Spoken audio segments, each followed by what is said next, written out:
The coffee at Rosie's diner was always too strong, the tips always too small. Juliet's fingers had gone numb somewhere around hour 9 of her shift, but she kept smiling. Kept moving, kept pretending the weight of 3 jobs and a mountain of medical bills wasn't slowly crushing her into dust. Her phone buzzed in her apron pocket. Another text from the hospital, another reminder that Leia's medication was overdue, another number with too many zeros that might as well have been written in blood. She walked home that night through streets that smelled like rain and exhaust, past shops with security gates and graffiti that told stories no one wanted to read. The flyer caught her eye at the community center, tucked between ads for roommates and used furniture. Private arrangement, 1-year commitment, discretion required, compensation guaranteed. Juliet laughed. It sounded hollow even to her own ears. But she took a photo anyway. 3 days later, she stood in a building made entirely of glass and silence. The woman in the gray suit didn't ask her name, just led her to an elevator that moved so smoothly, she barely felt it rise. The office at the top was cold, not just temperature. Everything about it screamed control, from the minimalist furniture to the man sitting behind the desk. Adrien Sterling didn't stand when she entered. He didn't smile. His eyes were the color of winter oceans, and just as welcoming. "You're younger than I expected." Juliet met his gaze. "You're colder." Something flickered across his face. Not quite amusement, not quite interest. Direct, I appreciate that. He gestured to the chair across from him. "Sit," she did. The leather was soft, expensive. Everything in this room cost more than her entire life. "You read the agreement?" "I did." "And you understand what I'm asking?" "A year of your time in exchange for money. A marriage on paper. Public appearances. No emotional attachment." "Exactly." He leaned back, studying her like she was a puzzle he couldn't quite solve. Most women who respond to that ad come in with stars in their eyes. They think this is Pretty Woman. They think I'm looking for someone to save. I'm not most women. Juliet's voice was steady, and I don't need saving. I need $300,000. His eyebrow rose. Specific number. Medical bills. Debt collectors. A sister who deserves to see her 18th birthday. Silence stretched between them. Outside, the city glittered like broken glass. "I can give you that." Adrien's voice was flat. "In exchange, you play the role. Perfect wife in public, stranger in private, 1 year. Then we both walk away." "Why me?" Juliet asked. "You could have anyone. Because you're desperate. Desperate people don't ask questions. They don't get attached. They understand that some things are just business." The words should have stung. Instead, they felt honest. "When do we start?" Adrien pulled a contract from his desk drawer. It was thick, bound in black leather. "Read this tonight. If you sign it, the wedding is in 2 weeks. The money transfers the day we say I do." Juliet took the contract. It was heavy. "One more thing," Adrien said as she stood to leave. "Don't fall in love with me. I won't catch you." She met his eyes one last time. They were empty, beautiful and empty. "Don't worry," Juliet said. "I already know how to fall alone." The door closed behind her with a soft click. She didn't look back. 2 weeks later, she stood in a dress that cost more than her childhood home, surrounded by flowers she couldn't name and people she'd never see again. The ring was heavy on her finger. The vows tasted like ash in her mouth. Adrien's hand was cold when it brushed hers. He didn't smile during the ceremony. Didn't look at her like she was real. The photographer shouted for one more shot. Juliet turned toward her new husband. His jaw was carved marble. His eyes were winter oceans. And for just a second, she saw something flicker behind them. Not warmth, not love. Fear. Then it was gone. And he was leading her out of the venue toward a car that cost more than most people's lives. "Where are we going?" she asked. "Home," he said. But the word sounded like a lie. The penthouse was a cage made of glass and silence. Floor-to-ceiling windows swallowed the city skyline whole. Every surface gleamed. Every corner was precise. It was beautiful the way ice sculptures were beautiful. Cold. Temporary. Designed to keep you at a distance. Juliet had her own wing. Bedroom, bathroom, walk-in closet filled with clothes she'd never asked for. A door that locked from the inside. Adrien made that clear on the first night. "Your space. My space. We meet in the middle for appearances only." For 3 weeks, they were strangers who shared an address. He left before dawn, returned after midnight. When they did cross paths in the kitchen or hallway, He nodded once and kept walking. The contract was alive and well. Then came the charity gala. Juliet wore emerald silk that clung to her like water. Adrien's hand rested on the small of her back, light as smoke, burning like a brand. Cameras flashed. People whispered. They smiled on cue. "You're good at this," he murmured as they posed for another photo. "At lying. At surviving." She looked up at him. Under the chandeliers, his face was softer, almost human. "I've had practice." Something shifted in his expression. Before he could respond, a woman in diamonds and cruelty glided over. "Adrien, darling." "Who's this?" "My wife, Juliet." The woman's smile could have cut glass. "How modern." "I didn't know you believed in marriage." "I don't," Adrien said smoothly. "I believe in investment." The woman laughed. Juliet felt the words like a slap, but she kept smiling, kept breathing, kept playing her part. Later, in the car ride home, silence pressed against the windows. "You didn't have to say that," Juliet said quietly. "Say what?" "That I'm an investment." Adrien didn't look at her. "That's what the contract says." "The contract isn't in the car right now." "We are." He turned to her then, really looked at her. "What do you want me to say? That you're special? That this means something? I want you to stop pretending you're made of stone. And I want you to stop pretending you care." The words hung between them, sharp and true. Back at the penthouse, Juliet kicked off her heels and headed for her wing. She was almost to her door when his voice stopped her. "Wait." She turned. Adrien stood in the hallway, jacket discarded, tie loose. He looked younger without the armor. "Tired. I shouldn't have said that." "At the gala?" Juliet crossed her arms. "Which part?" "The investment part. It was cruel. It was honest." "Honesty and cruelty aren't mutually exclusive." She studied him, really studied him. The shadows under his eyes, the tension in his jaw, the way he held himself like he was always braced for impact. "Why did you really do this?" she asked. "The contract. The marriage. You don't need a wife. You could have hired an actress for appearances. Because actresses ask questions. They want to know you. They expect something real." He stepped closer. "You didn't ask me anything. You just needed the money and the exit plan. It was perfect." "Was?" His eyes met hers. Winter oceans with something dark moving beneath the surface. "I'm not sure anymore." The admission hung in the air like smoke. Dangerous. Intoxicating. Juliet's heart kicked against her ribs. This wasn't part of the plan. This feeling. "This heat, Adrien. I know." He stepped back. "I know, the contract. The rules. You made those rules." "I did. Are you breaking them?" He looked at her for a long moment. The city lights behind him made him look like a ghost. Beautiful and haunted. Not yet. He turned and walked to his wing. The door closed softly behind him. Juliet stood there, emerald silk pooling around her feet, heart racing in her chest. She was supposed to be immune. Desperate people didn't get attached. That's what he'd said. But desperate people were also good at recognizing damage in others. And Adrien Sterling was the most damaged man she'd ever met. The question was why. Over the next 2 weeks, something shifted. Small things. He started leaving coffee for her in the morning. She started leaving the lamp on in the living room when she knew he'd come home late. They had dinner together twice. Talked about nothing and everything. She learned he hated classical music, but kept it playing because silence reminded him of his childhood. He learned she used to want to be a teacher before survival became her only subject. They didn't touch. They didn't cross lines.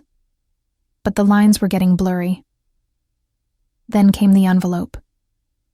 Juliet found it on the counter one morning. Thick. Official. Addressed to Adrien. Sterling from a law firm she didn't recognize. She shouldn't have looked, but the seal was already broken. The papers were already visible. Her hands shook as she read, DNA test results. Paternity confirmed. Child. Marcus Sterling, age 7. A photograph slipped out. A little boy with dark hair and winter ocean eyes. Juliet's heart stopped. Adrien had a son. She heard the door open behind her, turned to find him standing there, still in his coat, face drained of color. "Juliet, you have a child." I can explain. You have a child, and you never told me. His jaw tightened. It's complicated. Try me. I didn't know. Not until 3 days ago. His voice was raw. His mother never told me. She kept him a secret for 7 years, and now she's dying. Cancer. Stage 4. And she wants me to take him. The room spun. Juliet gripped the counter. You're going to be a father. I already am. I just didn't know it. He moved closer, desperation cracking through his control. The contract, us. This changes everything. Why didn't you tell me? Because I didn't know how. Because I was afraid. Of what? His eyes met hers, and for the first time since she'd met him, she saw him completely bare.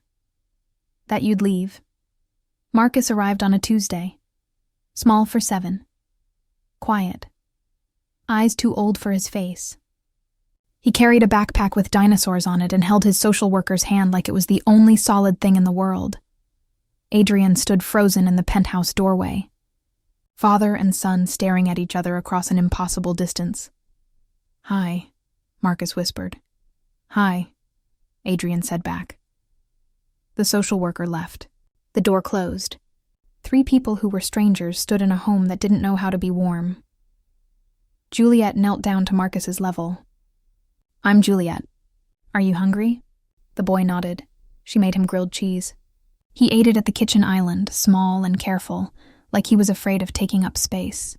Adrien watched from across the room, hands in his pockets, looking more terrified than she'd ever seen him.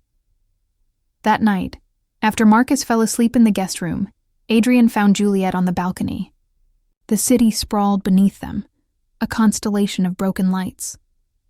I don't know how to do this, he said. Neither does he. I'm not built for this. For kids, for family. You weren't built for marriage either, but here we are. He looked at her, something raw and desperate in his eyes. The contract said 1 year. It's only been 2 months. You can leave. I'll still pay you. I'll pay you double. Is that what you want? I want you to have an out. That's not what I asked. Silence stretched. The wind carried the smell of rain. I don't want you to go, Adrien said, so quiet she almost missed it. But I can't ask you to stay. Not for this. Not for him. Juliet stepped closer, close enough to see the cracks in his armor. What if I want to? Why would you? Because he's 7 and he's scared and he just lost his mother. Because you're terrified and you won't admit it. Because someone needs to stay. You don't owe us anything. I know. Then why? She looked at him. Really looked at him. The man who'd been ice and stone. The man who was melting in front of her. Because I'm starting to care about you. Both of you. The words landed like grenades. Adrien's face shifted through a dozen emotions before settling on something that looked like pain. Don't, he said. Too late. Juliet, this isn't real. We agreed. I know what we agreed. And I know what I'm feeling now. Those are 2 different things. He stepped back. Away from her. Away from the truth. I need air. He left. Just walked out into the night without another word. Juliet stood alone on the balcony, heart racing, rules broken. Everything changed. The next 3 weeks were a careful dance. Marcus slowly opened up. Started talking. Started smiling. He liked dinosaurs and sad movies and the way Juliet made pancakes on Sunday mornings. Adrien tried. He read bedtime stories in a voice too stiff. He bought toys Marcus never asked for. He was learning, slowly, painfully, how to be human. And Juliet. She was falling, not carefully, not safely, completely. She saw it in small moments. The way Adrien's face softened when Marcus laughed. The way he touched her hand at dinner when he thought she wasn't paying attention. The way he looked at her like she was the only real thing in his carefully constructed world. One night, after Marcus was asleep, they sat together in the living room. Rain streaked the windows. The city was a blur of light and water. He asked me today if you were his mom, Adrien said. Juliet's breath caught. What did you say? I didn't know what to say. What do you want to say? He turned to her. His eyes were storm dark, vulnerable in ways she'd never seen. I want to say yes. I want to rewrite the contract. I want to tell you that everything changed and I don't know how to go back. Her heart hammered. Adrien, I'm falling in love with you, Juliet. And I know I'm not supposed to. I know that breaks everything we agreed on. But I can't stop it." She reached for him. He reached back. Their fingers tangled together. "I'm falling too," she whispered. He kissed her then. Soft, desperate, like she was oxygen and he'd been drowning. When they broke apart, they were both shaking. "What does this mean?" she asked. "It means we're in trouble." Good trouble or bad trouble? I don't know yet. But his hand stayed in hers, and that felt like an answer. 2 days later, everything shattered. Juliet was picking up Marcus from school when she saw the woman. Expensive coat, perfect hair, standing by a black car, watching. Something cold slithered down her spine. That night, a package arrived. No return address. Inside was a flash drive and a note in elegant handwriting. Ask him about the real contract. Her hands trembled as she plugged the drive into her laptop. Files opened. Legal documents, emails, a web of lies she couldn't unsee, the contract she'd signed. The real one.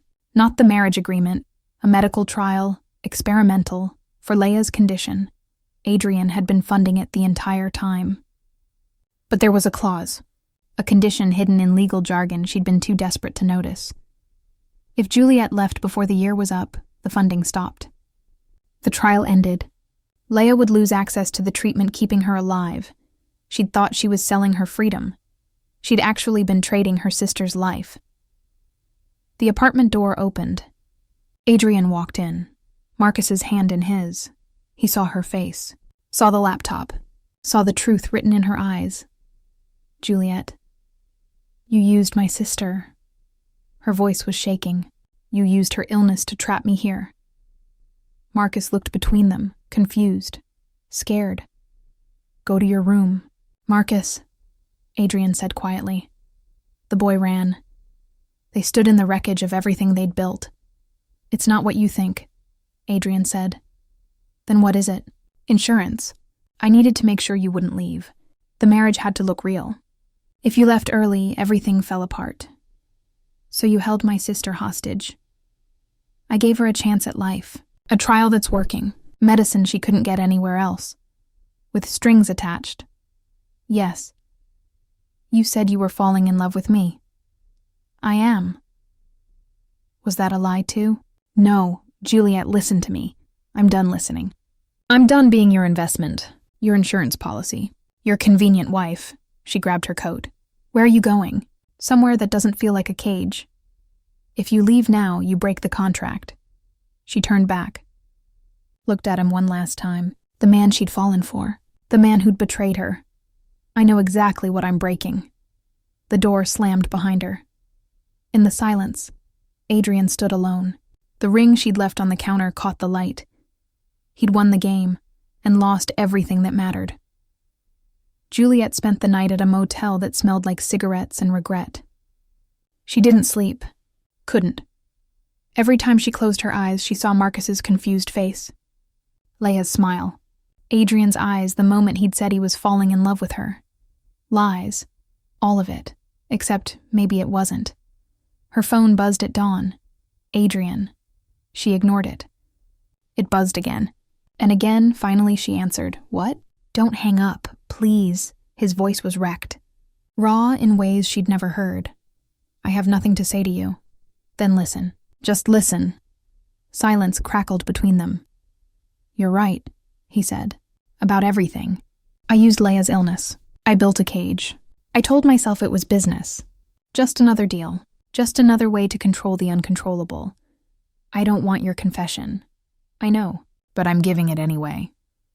He took a shaky breath. My parents died when I was 9. Car accident. I spent the next 9 years in foster care. 6 different homes, each one worse than the last. I learned early that people leave. That love is just another word for leverage.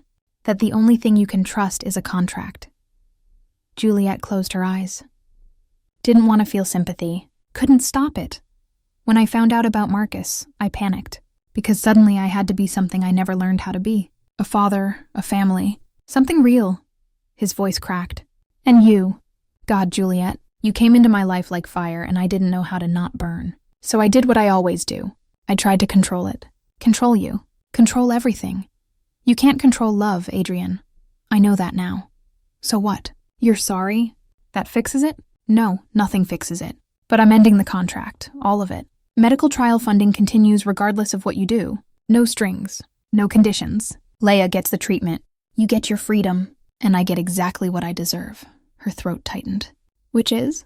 Nothing. The word hung there. Heavy. True. Marcus keeps asking for you, he said quietly. He made you a drawing, a dinosaur family. You're in it. Juliet's eyes burned. I have to go. She hung up before he could respond.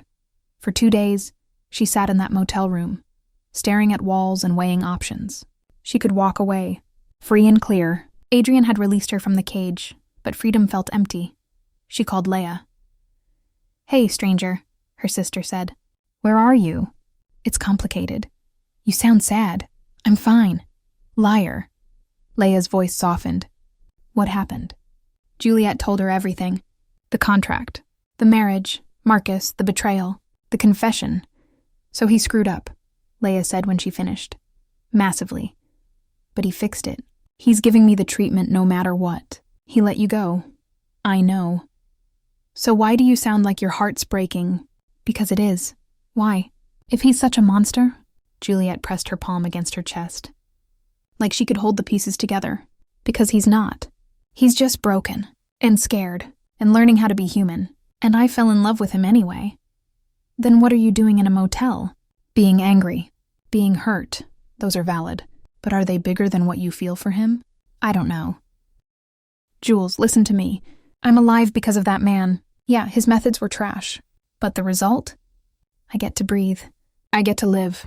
You think I care about the strings when they literally kept my heart beating? He used you. He saved me. Both things can be true. Leia paused. You taught me that people are complicated. That hurt and love can exist in the same space. Don't forget your own lessons. After they hung up, Juliet sat in silence. She thought about Marcus. About the dinosaur drawing. About the way Adrien's hands shook when he tried to tie his son's shoes. She thought about the man who'd built walls so high he couldn't see the sky, and the cracks she'd found in those walls, the light bleeding through. The next morning, she went back. Adrien answered the door in sweatpants and an old t-shirt. He looked like he hadn't slept in days. His eyes widened when he saw her. Juliet. I'm not here to forgive you. Something died in his face. I'm here because Marcus needs stability, and because I made a promise to stay for a year. I keep my promises. You don't have to. The contract is void, I know. I'm choosing this anyway. Hope flickered. Dangerous. Fragile. Why? Because I'm angry at you. And hurt. And I don't trust you. But I also know what it's like to be 7 years old and lose everything. And I won't let Marcus feel that again because his father made mistakes. This isn't a real marriage anymore. You know that. I know. So what is it? She met his eyes. Winter oceans with storms beneath. Purgatory. We both made deals with the wrong parts of ourselves. Now we live with it. For how long? Until the year is up. Like we agreed. And then? Then I leave. For real this time. The words cut. She saw it in his face. But he nodded. Okay. Marcus appeared in the hallway. His face lit up when he saw her. Juliet. You came back. She knelt down. Let him crash into her arms. I came back. Are you leaving again? She looked at Adrien over Marcus's shoulder. His eyes were wrecked. Not yet, she said. That night, after Marcus was asleep, they sat at opposite ends of the couch, a careful distance. A new set of rules. I meant what I said, Adrien told her, about falling in love with you. I know. Do you feel the same? Juliet looked at him, at this broken, complicated, impossible man. Yes, and I hate that I do. I'm sorry. I know that too. Can we ever come back from this? She thought about trust, about betrayal, about the way love sometimes grew in the worst soil. I don't know. Maybe, if you prove you're different. How do I do that? By being the father Marcus needs.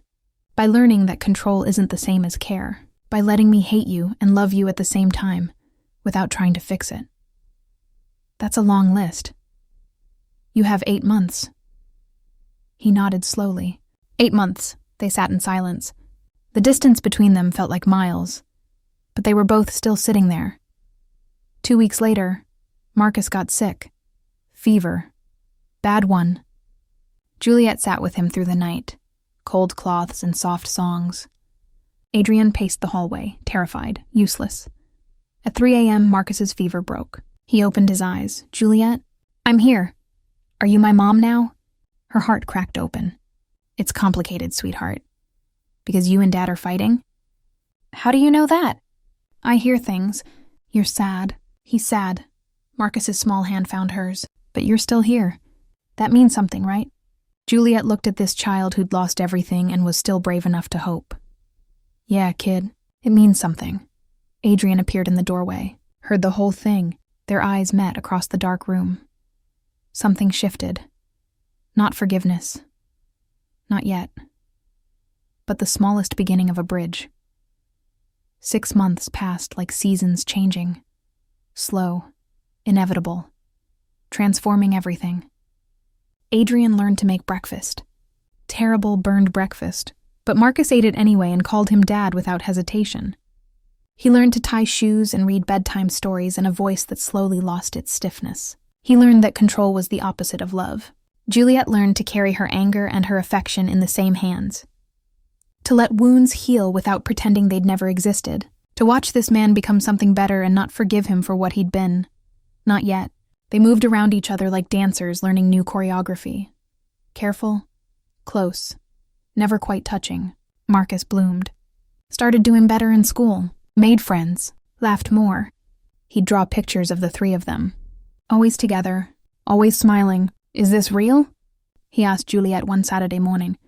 "What do you mean?" "You and Dad. Are you really married or is it pretend?" She looked at this child who was too smart for his own good. "It started as pretend. But some things become real even when you're not looking." "So you love him?" "I don't know, Marcus. He loves you. He told me." Her heart kicked. "When?" "Last week. I asked him why he looked so sad all the time. He said it's because he hurt someone he loves and he doesn't know how to fix it." That night, the year mark approached like a storm. 2 weeks left, then freedom, then the end of everything. Adrien asked to talk. They sat on the balcony where this had started to fall apart. The city sprawled beneath them, indifferent to human drama. "The year is almost up," he said. "I know. The contract is fulfilled. Leia's treatment is permanent. Marcus is stable. You're free to go." "I know that too. But I need to tell you something."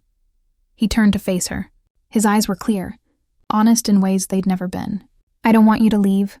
Not because of Marcus. Not because of appearances. Because I love you. And I know I don't deserve you. I know I can't erase what I did. But I'm asking anyway. Stay. Not as my contracted wife. As my real one." Juliet's breath caught. "Adrien. I'm not the same man who wrote that contract. You changed me. Marcus changed me. Being human instead of a machine changed me. I can't promise I won't mess up again, but I can promise I'll spend every day trying to be worthy of you." That's a hell of a speech. I've been practicing. I can tell. Silence stretched. The wind carried the smell of rain. "I'm still angry," Juliet said. "I know. I'm still hurt. I know. And I still don't completely trust you. I know that too. But I love you anyway. And I hate that I do." His face transformed. Hope. Raw and desperate. "Is that a yes?" "It's a maybe. It's an I'll try. It's a we'll see. I'll take it." He reached for her hand. She let him take it. Their fingers tangled together like they had months ago, but different now. Scarred. Stronger. "What do we tell Marcus?" he asked. "The truth. That love is messy. That people make mistakes. That family is something you build, not something you're born into." "Think he'll understand?" "He already does." The next day they sat Marcus down. Told him everything. Age-appropriate version. About the contract. The mistakes. The choice to try again. Marcus listened carefully. Then he looked at them with those old, wise eyes. "So you're choosing to be a family now? For real?" "Yes," Juliet said. "Cool."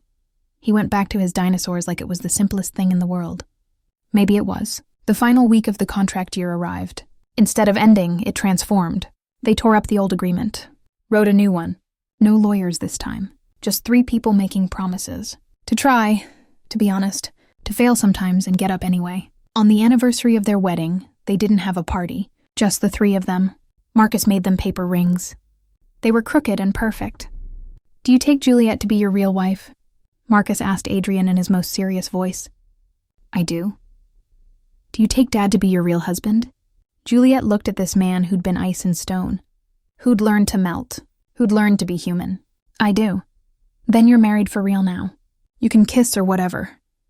Adrien looked at Juliet, question in his eyes, permission. She nodded. He kissed her softly, carefully, like she was precious, like he'd finally learned what that meant. Marcus made gagging noises. They laughed. Later, after Marcus was asleep, they stood on the balcony. The city glittered. The stars fought through the light pollution. "We're going to mess this up sometimes," Adrien said. "Probably." "I'm going to revert to old habits." "Probably." "You're going to want to leave." "Maybe." "But you'll stay?" Juliet leaned into him, let herself be held. "I'm choosing to stay. Every day. That's what real marriage is. Not a contract. A choice." "What if I break your heart again?" "Then I'll break yours right back. And we'll figure it out. Together." He held her tighter. Like she was oxygen. Like he'd finally learned how to breathe. Months turned into years. They fought. They forgave. They built something real from the ashes of something fake. Leia got better. Visited often. Became Marcus's favorite aunt. Marcus grew. Started calling Juliet Mom without asking permission. She cried the first time. Happy tears. Adrien learned that vulnerability wasn't weakness. That love wasn't leverage. That some things couldn't be controlled and that was okay. Juliet learned that people could change. That broken things could heal. That happy endings weren't neat. They were messy and complicated and worth fighting for. On their 5th anniversary, the real one, they renewed their vows. No contracts this time. Just promises made in front of people who mattered. "I'm not perfect," Adrien said, holding her hands. "But I'm yours." "I'm not perfect either," Juliet replied. "But I choose you. Every day." Marcus stood beside them, 10 years old now, holding their rings. "You guys are so cheesy." They laughed, kissed, became a family for the millionth time and the first time all at once. Because that's what love was. Not a transaction, not a contract. Just two broken people choosing each other, again, and again, and again. The end.